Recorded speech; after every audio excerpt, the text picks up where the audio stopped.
Sur l'île de Sainte-Marie, à Madagascar, l'archéologue Jean Soula mène des fouilles sur les pirates et partage ses recherches. Les pirates, ils ont vécu ici au XVIIe, XVIIIe siècle, pendant environ 40 à 50 ans.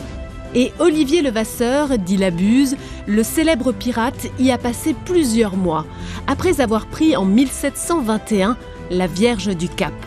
Ce bateau portugais, rempli d'or et de diamants, se trouvait en réparation en rade de Saint-Denis à La Réunion.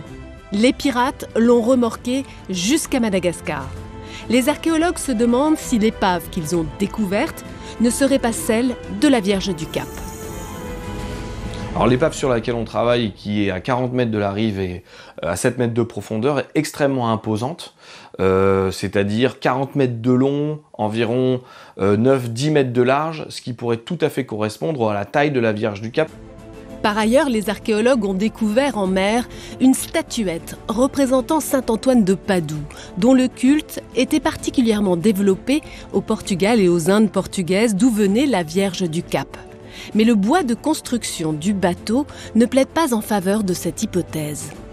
On pense tout simplement que ce bateau n'est pas la Vierge du Cap, puisque notre épave est construite entièrement en teck, qui est un bois asiatique, alors que la Vierge du Cap, c'est assez clair, elle a été produite aux Pays-Bas, probablement en chêne ou en pin. Dans cette épave, Jean Soula et ses collègues ont aussi trouvé de la vaisselle avec des blasons portugais. Il est donc fort possible qu'une partie ou la totalité de la cargaison de la Vierge du Cap soit passée dans ce bateau dont les archéologues recherchent activement l'identité.